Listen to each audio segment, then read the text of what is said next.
estas coincidencias raras, ¿no? De que, a la fiscalía se les fue poner el domicilio de este caballero, que seguramente mientras llegan a su casa a buscar su teléfono, va a borrar todas esas conversaciones. Bueno, tenemos en el Zoom al juez Gonzalo Neira, quien quiere conversar con nosotros, afortunadamente, sobre todo esto que está pasando. Ahora sí, Gonzalo, te tenemos. Tenemos tu imagen, a ver si te escuchamos. Hola, ¿cómo estás? ¿Me escuchan bien a mí? Ahí sí que sí, ahora funciona. Excelente. Un gusto. Un gusto, Gonzalo. Bienvenido a La Voz de los Igualmente, que sobran. pues. Muchas gracias Bueno, por muchas gracias por su invitación y estoy un poco resfriado. Espero poder aclarar algunas dudas, responderle algunas de las preguntas que tienen, que seguro son de mucha importancia para nosotros. Bueno, lo dijo una comisionada de la ONU que vino a nuestro país. Hay justicia para ricos y justicia para pobres en Chile. Pero usted que podríamos ir un poquito más allá, y hay una justicia que está ideologizada. ¿Por qué le hago esta pregunta, juez? Básicamente porque la Corte de Apelaciones de San Miguel le sancionó el año 2018 a usted como juez subrogante por oponerse al cambio de nombre de una villa a Villa Presidente Pinochet. Si nos puede contar esa experiencia que da cuenta quizás de este sesgo que lamentablemente tienen los tribunales en Chile. Mira, primero que todo, yo creo que es muy necesario reconocer que hoy día nos encontramos en el momento de más baja legitimidad de nuestra historia como Poder Judicial, y lamentablemente somos justos por pecadores, por el comportamiento a todo el Poder Judicial como corrupto. Claro. Pero yo quiero dejar en claro para empezar que en toda mi carrera judicial, que ya son aproximadamente 15 años que llevo en distintos tribunales y distintas funciones, he conocido mucha gente muy valorable, gente buena que vale la pena y que ha aportado mucho desde donde se encuentra a mejorar el estado de la justicia en Chile, a pesar de la corrupción que efectivamente existe y que debemos reconocer para combatirla, ¿ya?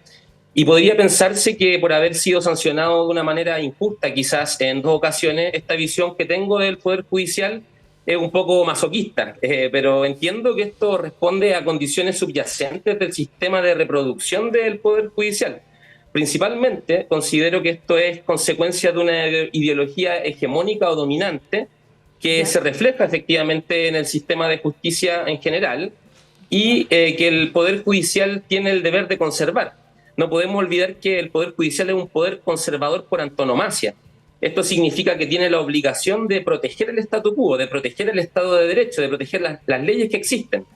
Entonces, como consecuencia de esta ideología incita en el sistema, se entiende que un sistema disciplinario, igual como lo haría una vacuna o un antibiótico, actúe severamente contra aquellas conductas que van en contra de su propio orden y, por el contrario, deje pasar o no reaccione frente a situaciones tan graves como las que estamos presenciando hoy día con una transparencia casi pornográfica.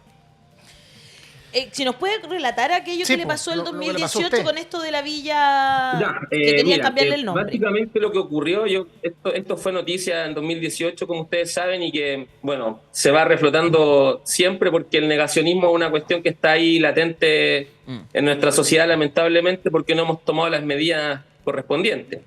Pero en una oportunidad, en un juicio civil que me tocó revisar en mi tribunal, apareció un domicilio que era Villa Presidente Pinochet, y en virtud del control de convencionalidad que los jueces tenemos que siempre cumplir, es decir, que las normas y prácticas de los estados estén acordes con la Convención Interamericana de Derechos Humanos, yo oficié a la municipalidad para que evaluaran qué es lo que estaba ocurriendo con este domicilio. El domicilio es un atributo de la personalidad, es decir, es un derecho irrenunciable, es algo que las personas tienen por obligación, como el nombre, como el territorio, etcétera.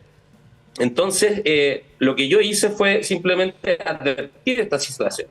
Y esta advertencia generó problemas que finalmente concluyeron en que la Corte Suprema terminara por sancionarme, con algunos votos en contra de algunos ministros, pero una sanción negativa en mi opinión.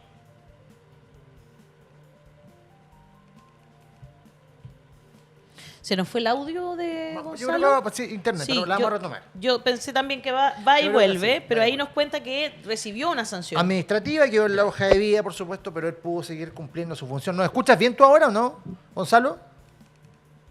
Sí, lo escucho Perfecto, bien. ya. Lo Genial. que yo les decía es Sí. que en el fondo es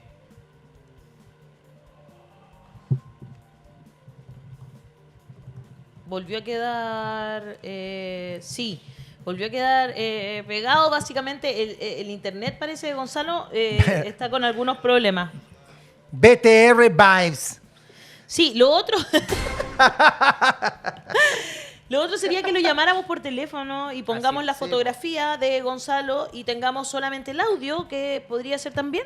Quizás no sería tan problemático y así no tenemos tantos problemas de señal. Pero qué curioso que lo hayan sancionado por algo como eso, ¿no? Claro, bueno. Pero bueno, te habla un poco de cómo funciona ideológicamente. Sí, el Poder Judicial. pero justamente por eso estamos hablando del sesgo politizado ideológico. La regla del Poder Judicial es que ellos no pueden ni felicitar ni hacer comentarios negativos sobre las decisiones del Ejecutivo. Y el argumento del juez Gonzalo Neira es: ojo, acá yo hice un oficio para decir que esta decisión afecta a los derechos de terceros. Entonces estaba haciendo algo dentro del ámbito judicial de protección de derechos de minorías. No estaba ni felicitando ni criticando al Poder Judicial, sino simplemente haciendo un oficio sobre los efectos en términos de derechos de las minorías. Entonces, creo que ahí estoy un poco mejor, ¿o no? Con el audio. Ahora sí. Ahora mucho mejor. Mucho mejor. De hecho, lo vemos incluso mucho mejor, juez. Muchas gracias por seguir ahí conectado con nosotros. Entonces Bueno, la pregunta tiene que ver con eso. este sistema de disciplina interna que tiene el Poder Judicial. ¿Por qué Bueno, a una persona que habla de algo como nombrar una vía presidente Pinochet, se llega a todo este proceso y tenemos una serie de conductas de jueces que parecen bastante corruptas y cuestionables, donde el sistema de disciplina no hace nada? Claro, en el fondo eso es lo que les decía yo, que esto opera como una vacuna o como un antibiótico. No sé si escucharon esa parte, pero Alcanzamos, sí. básicamente el sistema disciplinario actúa severamente en contra de aquellas conductas que efectivamente están en contra del propio orden del sistema interno del Poder Judicial, pero no reacciona frente a aquellas situaciones que de alguna manera están, digamos, propiciando el mismo sistema, ¿ya? En ese sentido, por ejemplo, que hayan chats de algunas personas relacionadas con nombramiento, pareciera no ser un motivo de sanción, pero sí otras cosas, como por ejemplo esta de que yo me haya atrevido a señalar que esto tendría que haber sido evaluado, el nombre de la Villa Pinochet. Claro, y ahí... Y lo que les decía en el fondo es que esto generó un efecto en mi carrera judicial, porque yo no pude postular a mejores cargos por un buen tiempo, estuve ahí como, digamos, en el refrigerador. O sea, sí tuvo efectos lamentables en su carrera, porque atrasó entonces a lo mejor un avance que usted o la podría haber frenó la tenido. carrera ahí. Y ahí viene un tema que es más profundo y que tiene que ver también con todo lo que estamos viviendo ahora, el caso Hermosilla y todos los entretelones que vamos conociendo día tras día, que tiene que ver con la forma en que en Chile se designan a la autoridad y a los jueces. Yo creo que ahí también...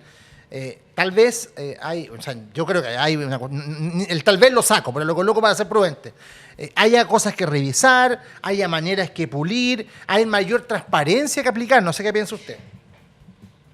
Mira, yo creo que este tema de los chats nos muestra cómo operan las élites en la comunidad jurídica. Esto es explícito ya y masivo, digamos. O sea, se tratan de cadenas de favores, tráficos de influencia derechamente, que se ven y patentes muy brutales, pero también son muy reales, ¿ya? Esto lamentablemente funciona así en nuestro sistema de manera consistente. Esto no es algo, digamos, que solo haya ocurrido en el caso del gobierno de Piñera. Esto viene ocurriendo desde que se volvió a la democracia. Lo que pasa es que nunca lo habíamos visto de una manera tan explícita, ¿ya? Pero siempre se ha privilegiado, digamos, algunas personas que tienen alguna posición política, pero que es siempre subrepticia, porque lamentablemente existe también dentro de nuestra cultura jurídica esto de que los jueces no tienen opinión política. y casi que los jueces son como una especie de eunucos políticos que no tienen, digamos, una posición en la vida cotidiana.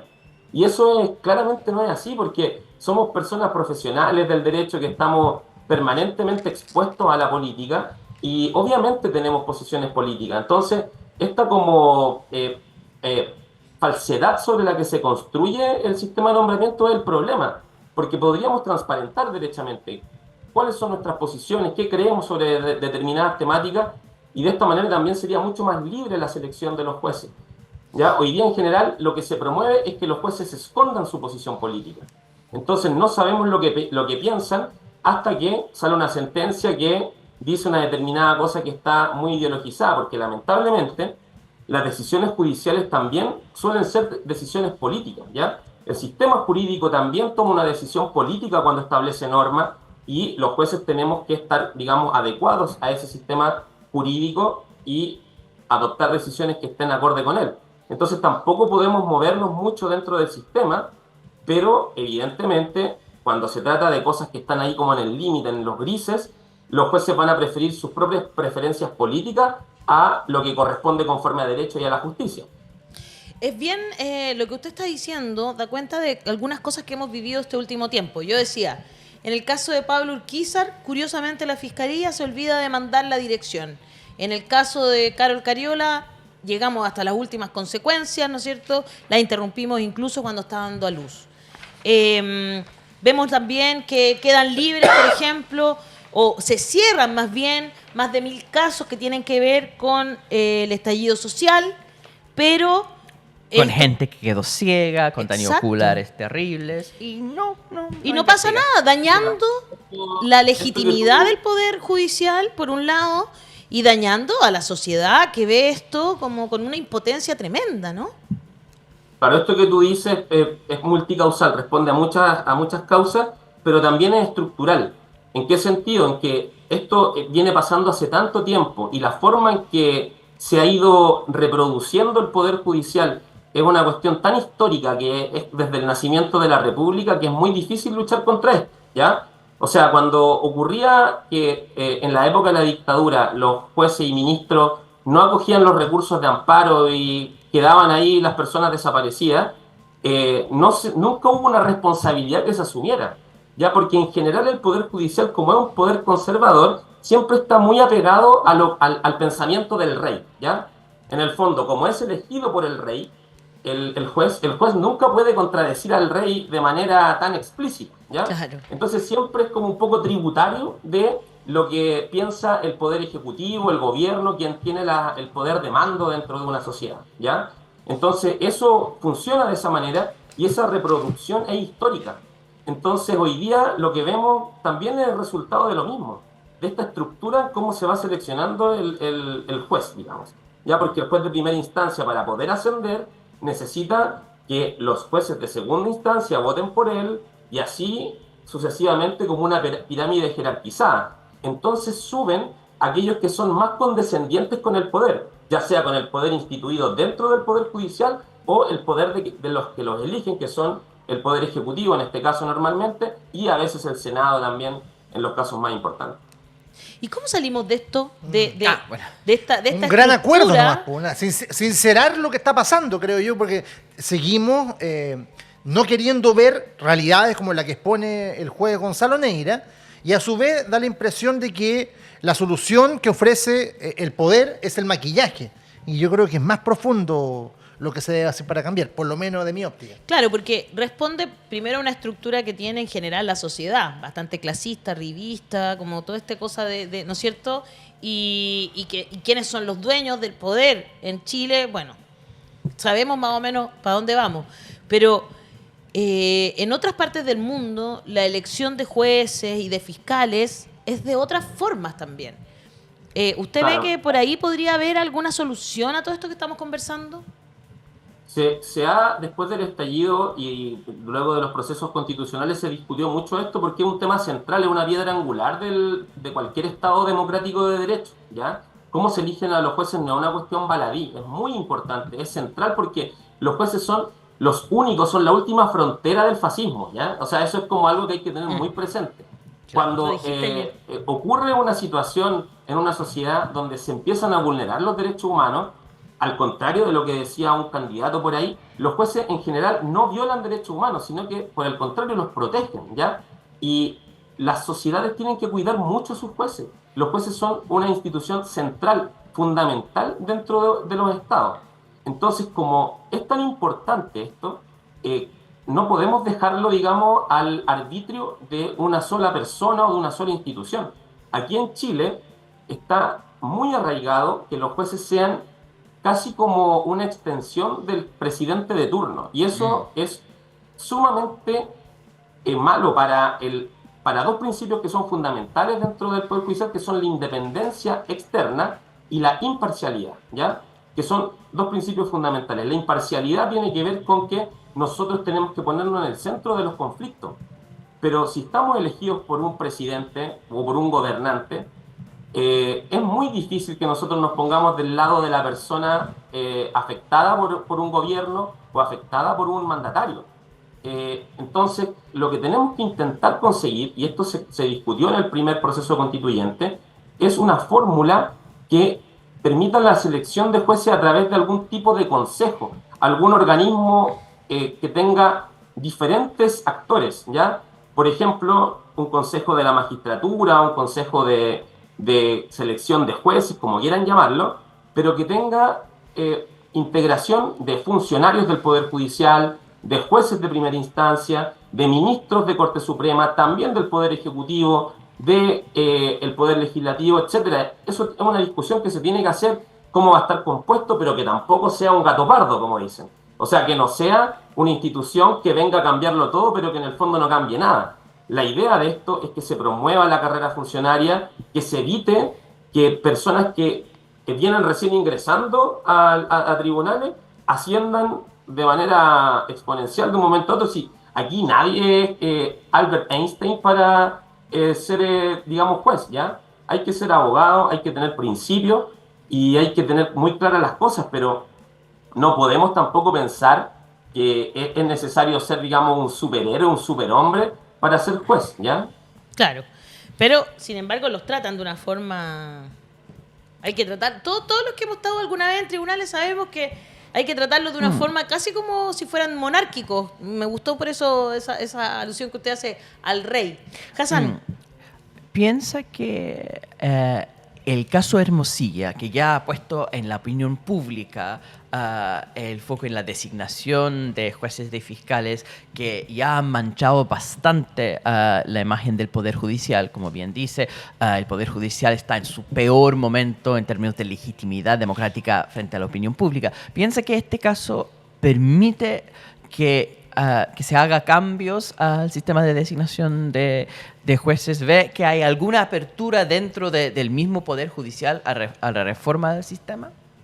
Mira, yo creo que si no es ahora, no va a ser nunca, porque de verdad esto, como decían antes, es una transparencia pornográfica de cómo funciona el sistema de nombramiento. Yo no veo mucha esperanza, porque lamentablemente el que tiene el poder normalmente se aferra a él. No hay muy pocos casos en la historia que alguien que tiene un poder liberalmente lo entregue, ¿ya? Entonces, lo más probable es que esto vuelva a lo mismo de siempre en nuestra sociedad, que es que trate de pasar un poco, que se olvide, que se entierre, y seguramente vamos a volver a foja cero en unos pocos años más, enterándonos de quizás algún otro caso de, digamos, escándalo de opinión pública, ¿ya? Entonces, sí, yo tengo esperanza de que este sea un momento en que podamos hacer alguna transformación importante en nuestro sistema de nombramiento, pero no creo que ocurra, porque es una situación muy difícil que los que tienen el poder hoy día para nombrar los jueces lo suelten así como así, digamos, ¿ya? No es tan fácil Los ese paso. trabajadores del Poder Judicial igual han sido bastante valientes, ¿eh? Han exigido algunas cosas, pero parece que dentro como de la estructura no tienen tanto poder, ¿no?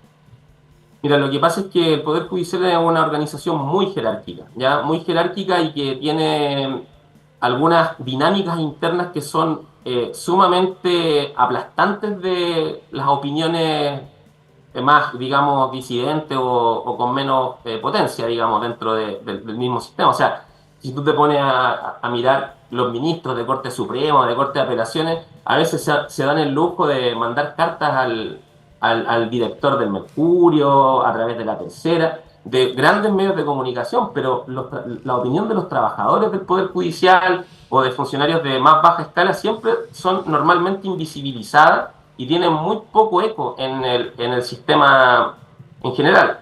También esto tiene mucho que ver con la connivencia que hay entre los medios de comunicación y el Poder Judicial, que es fundamental. O sea, una prensa libre también ayuda a la socialización de las sentencias de mucha mejor manera. Claro. Hoy día, en general, se esconden aquellos avances y se privilegian, digamos, aquellas noticias que tienen algún impacto, digamos, menor. O sea, en el fondo, los pequeños avances son los que se van como prefiriendo y se obvian aquellas opiniones que son un poco más complejas de asir, digamos, por parte del mismo sistema. Y hay esperanza, ¿no? Después de todo lo que estamos hablando ahora, porque yo creo que el cambio es urgente, creo que el desprestigio en el cual ha caído el Poder Judicial y del cual, claro, eso los mancha a todos, también ha sido progresivo en aumento. Entonces, estas voces como la suya que me parecen muy interesantes, la autocrítica desde dentro, la necesidad de cambio, ¿podrá crecer en cuanto a su número, a su intensidad y empujar la necesidad de cambio? Sí, mira, yo tengo mucha fe en el Poder Judicial, como les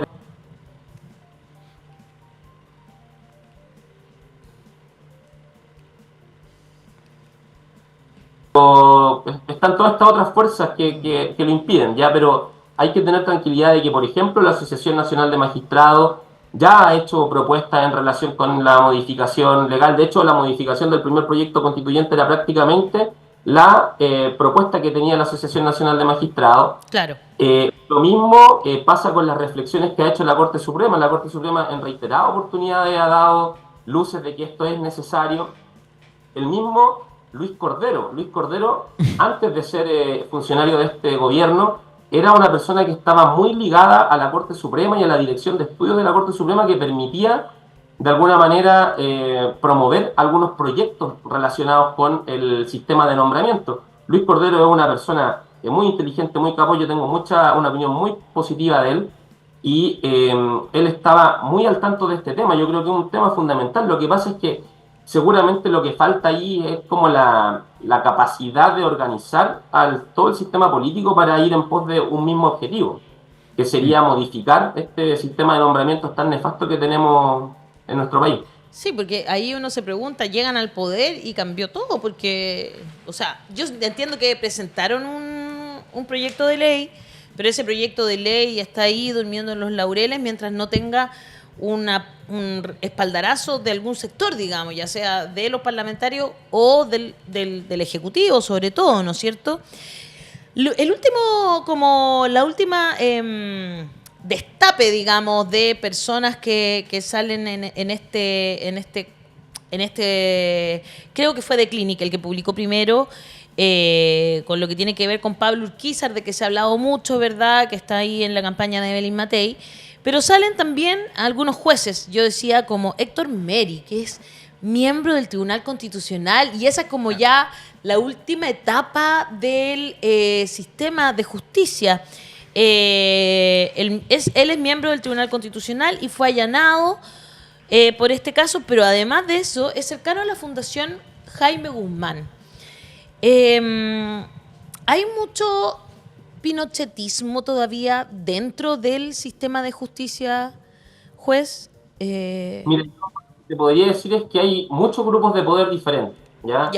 Y están como segmentados, y algunos dicen que los masones tienen algún tipo de poder, o que hay grupos de derecha, grupos de izquierda. Hay de todo en el Poder Judicial. Lo que pasa es que no sabemos, porque como te decía antes, en general no está bien visto que los jueces den opiniones políticas, y yo creo que está bien que haya ciertas limitaciones de dar opiniones políticas, pero ya es como demasiado, digamos, a veces el tema de esconderse, digamos, de qué es lo que uno piensa, ¿ya? Para poder ir ascendiendo. En los casos particulares que tú me preguntas, prefiero no involucrarme directamente. Lo que sí sé es que existe mucha también problemática con el tema de los abogados integrantes y con el tema de los tráficos de influencia que se producen a propósito de esta situación, ¿ya? ¿Quiénes son los abogados Porque integrantes? Si nos puede contar un poquito así como muy cortito el abogado integrante básicamente es eso. un abogado que viene de fuera del Poder Judicial ¿Ya? y que entra a ser juez, digamos, ¿ya? Y integra salas y toma decisiones en casos específicos, habiendo sido o estando también en una oficina de abogados, ¿ya? Es Entonces, de como alguna un suplente, pero igual sigue jugando para los dos lados. lo usan como un integrante más, como un abogado que integra la sala, y en general las salas por falta de ministros se integran con un abogado integrante y dos ministros titulares. ¿Ya? El tema de los abogados integrantes podría ser como algo positivo porque pueden ser personas de larga trayectoria, pero en la realidad lo que ocurre aquí es que a través de los abogados integrantes se hacen intervenciones en las Cortes de Apelaciones respectivas y en la Corte Suprema, que también tiene abogados integrantes.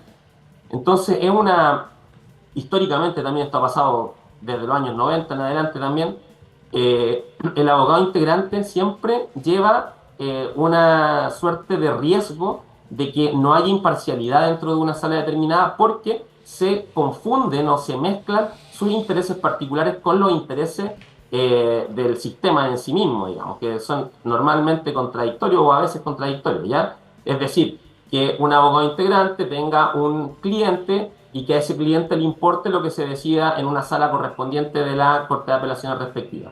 Entonces, es un caldo de cultivo para la corrupción, ¿ya? Porque como el abogado integrante no tiene carrera judicial, viene de afuera del sector privado, es muy probable que tenga algún tipo de, digamos, incompatibilidad o algún tipo de inhabilidad en un caso determinado, ¿ya? Claro. Entonces, esa es una de las cuestiones que hay que tratar de eliminar del sistema de justicia, el tema de los abogados integrantes y promover, por el contrario, la carrera judicial, ¿ya?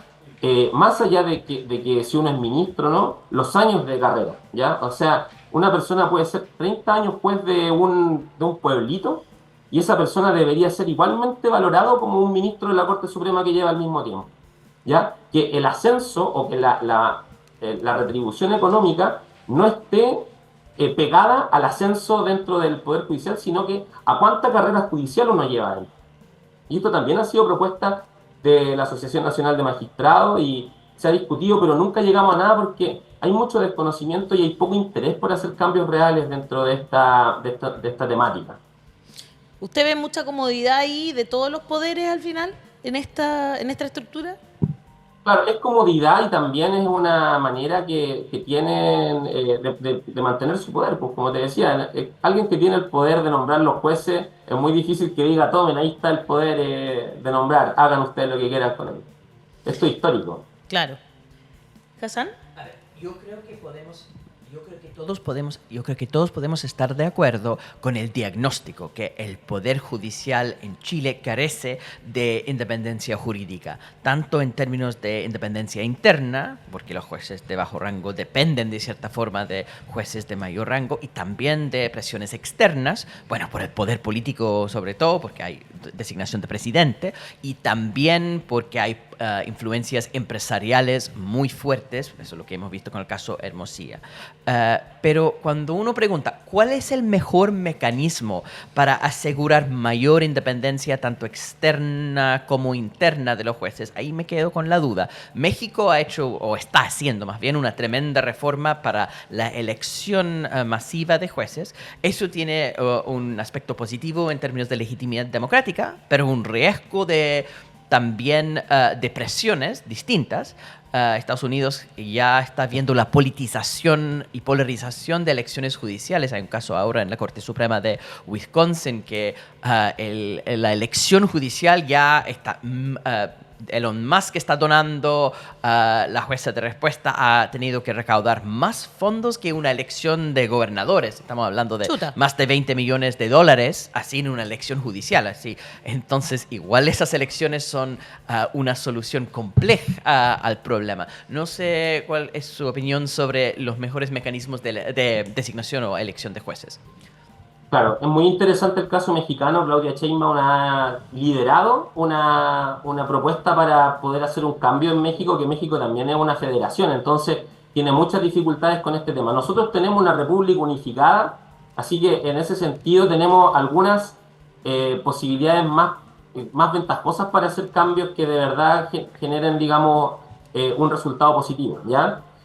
Yo considero que para dotar de mayor legitimidad democrática al Poder Judicial, efectivamente hay que meterle más democracia. Pero eso no implica que los jueces sean electos democráticamente, ¿ya? Porque también eso trae muchos riesgos.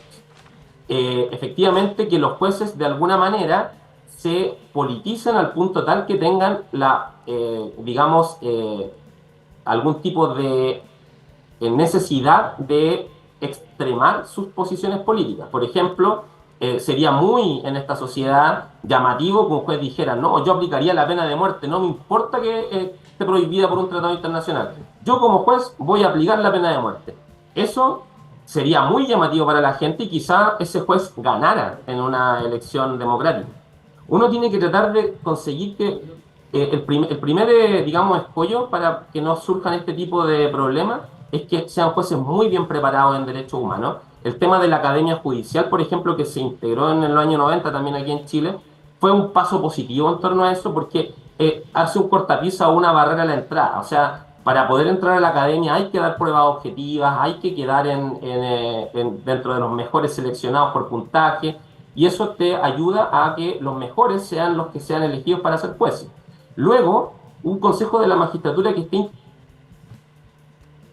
¿Se nos fue? Justo en el mejor momento. Que nos Pucha, estaba- sí. Nos está explicando por qué no le parecía la elección No, que estoy popular. de acuerdo, es bien complejo el tema de elección De popular. los jueces. tiene O sea, tú riesgos y lo problemas explicaste muy bien históricos. con este caso de Wisconsin, ¿no? No Sí. puede ser que al final los jueces estén elegidos por quien tiene la más plata. Claro, O sea, van a que- terminar que- siendo que solo al personas final de ocurre clase eso alta. también, puede Claro. ser, sí. Por eso yo tampoco estoy seguro de que ese sea el mecanismo. Tengo mis sospechas, sí, que ahora que esté desenchufando el wifi va a ser Mosilla. Oye, ¿sabéis qué? Yo estaba pensando lo mismo. De hecho, a nuestro público le quería comentar al juez Gonzalo Neira. Está bastante preocupado por el mismo juez. Voy a leer algunos de los comentarios que nos han llegado. Ana Cruces dice, eso nos aclara por qué los detenidos del estallido social estuvieron presos más de 4 años sin prueba ni juicio. Nicole Riquelme dice, lo que a la derecha le gustaría es que los jueces fueran solo de derecha. El problema es que parece que hay harto los que tienen el poder. Giselle Morales Ramírez dice, hoy son descarados, todo el sistema está podrido y ojo, somos 1.693 viendo y solo 511 likes. Le manda ahí un raspacacho a ustedes mismos, la Giselle. Golden Version dice, hay que cambiar los sistemas urgente. Patricia Toro dice, saludos al juez, gracias por atreverse a dar su opinión y aclararnos lo que vivimos. Muy interesante y tiene mucho que ver con lo que nos estaba diciendo el juez justamente sobre que parece que los jueces no pudiesen tener opinión, ni sector político, ni votar por alguien, lo que le da una asepsia un poco extraña, ¿no?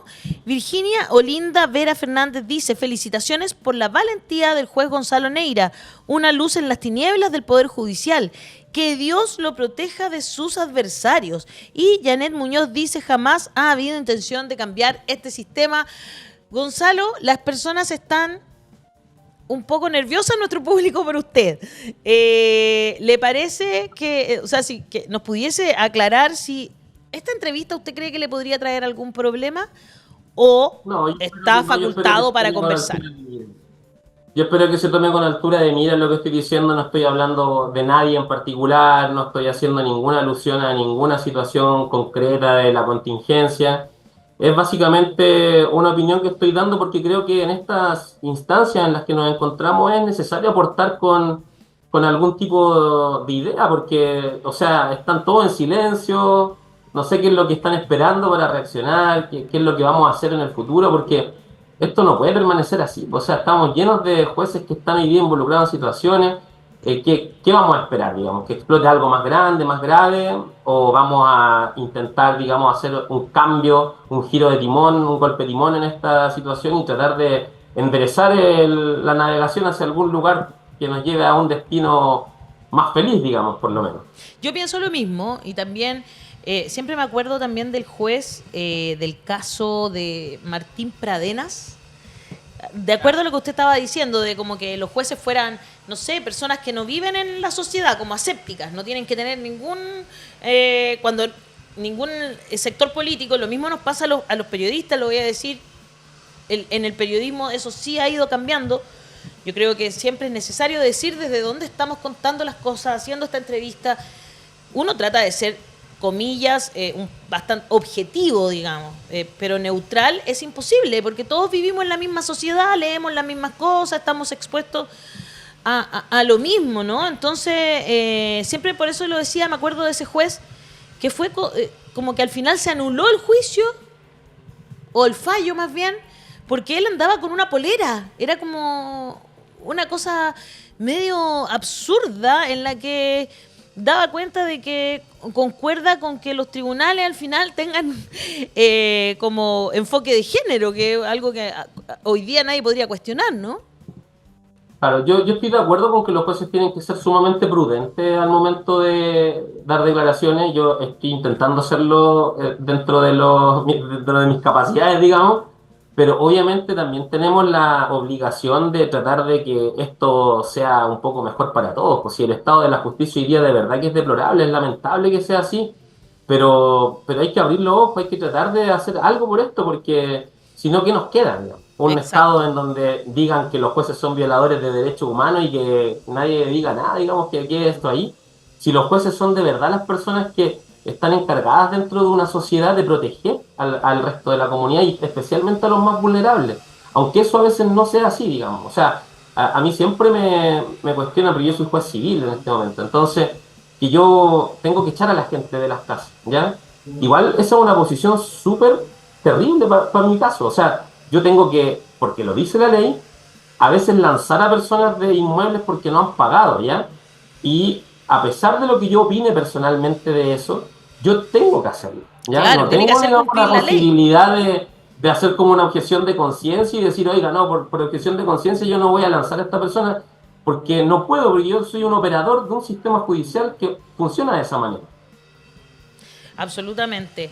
Usted estaba terminando, no alcanzamos a escuchar entera la respuesta sobre a Hassan, sobre México. Usted estaba diciendo que le parece interesante lo de Claudia Sheinbaum, que le parece difícil lo de la elección popular, pero ¿cuál era la alternativa? Y ahí quedamos.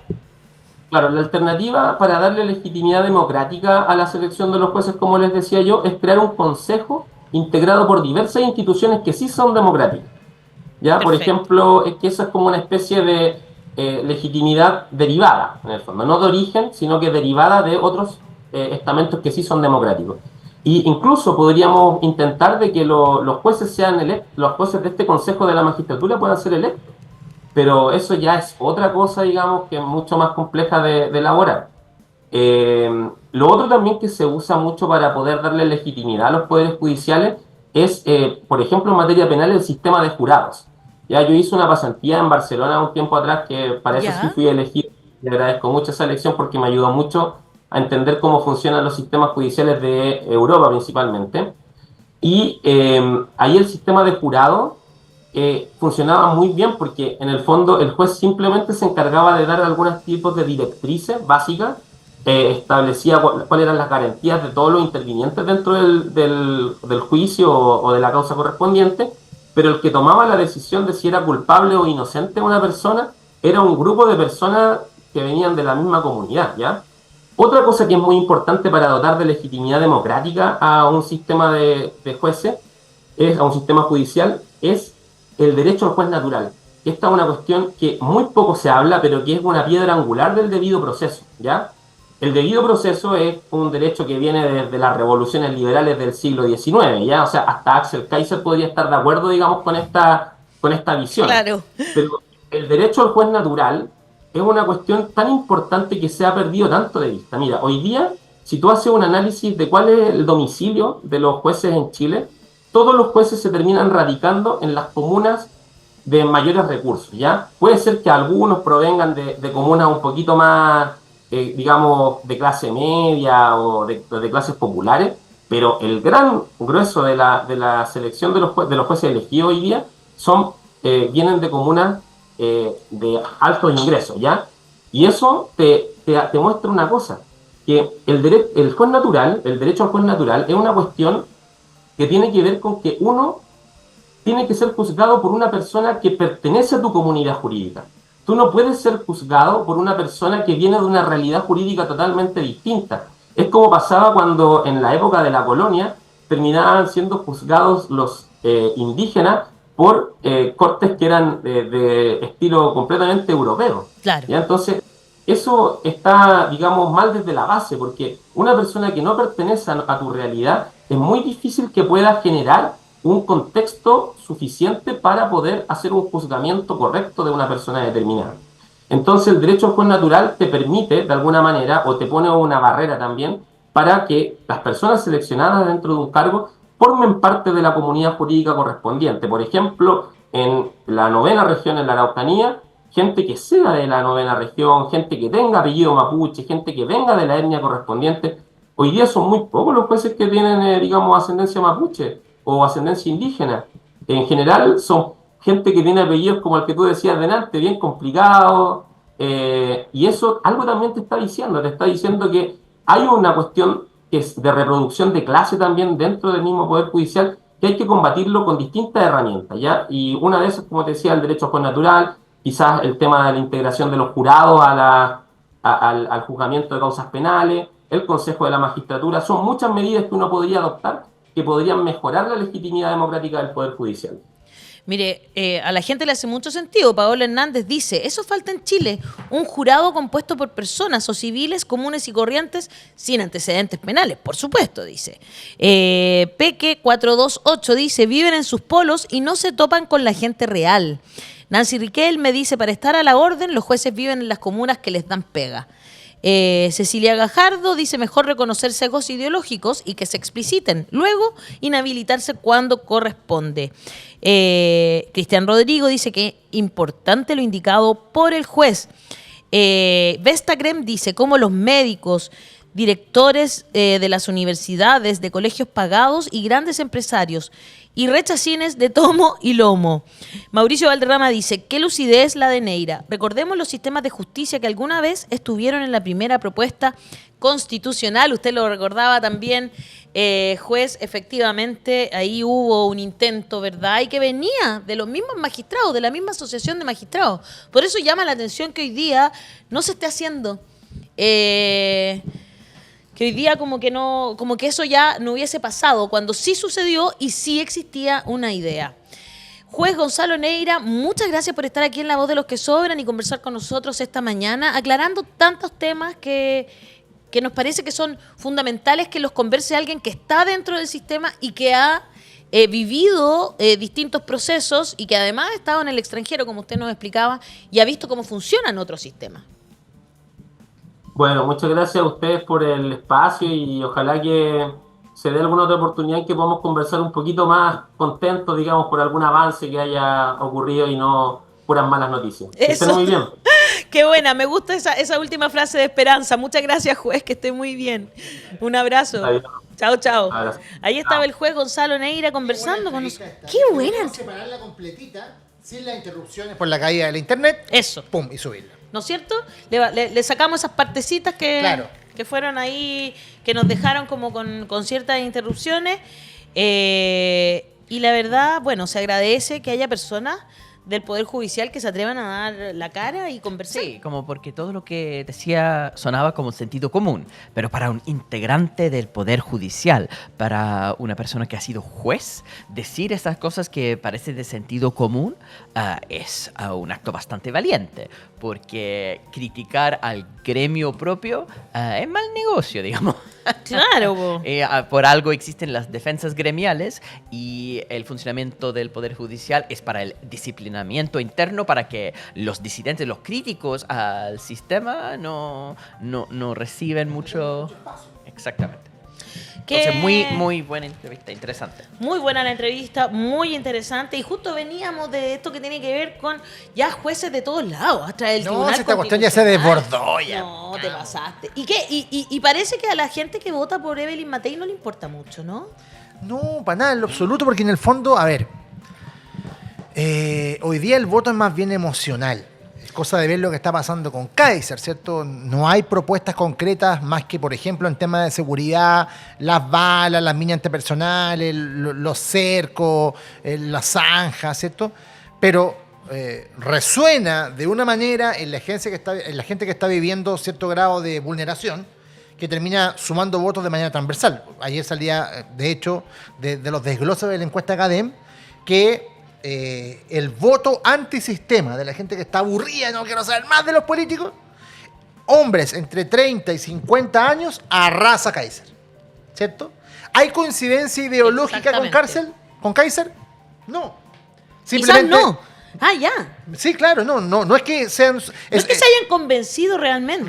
No, simplemente les resuena sus políticas de seguridad y de crítica al sistema, a la casta política y al parlamento que no sirve para nada. Y por lo tanto, votan por él y esta cuestión está muy clara. O sea, en el fondo hay un lenguaje seductor para esa masa con poco pensamiento crítico, ¿cachai? Porque, por ejemplo, el otro día Baradit decía algo que es muy cierto. ¿Qué cosa? Decía, por ejemplo, que fue Kaiser a CNN Prime, ¿ya? Y lo apretó de manera muy consistente la Mónica. Sí. Muy bien. Pero no sirve de nada eso. Eso mismo dije yo. Porque ayer, los que van a votar por Kaiser no ven CNN, no les interesa. Menos a Mónica Rincón, que la encuentran una zurda. Claro, ¿ah? se informan una zurda, por TikTok. listo, se acabó. Entonces ahí, claro, tú decís, oye, pero que lo apretaron como corresponde. Pega bien hecha. Sí, pega bien hecha. Pero eso no quiere decir que haya gente que vaya a dejar de votar por él. Porque estoy seguro que todos los que vieron esa entrevista jamás votarían por Kaiser. Exactamente. Concuerdo contigo. Ya, señores, con esas reflexiones vamos terminando este programa del día de hoy. Les agradecemos al público haber estado con nosotras y nosotros.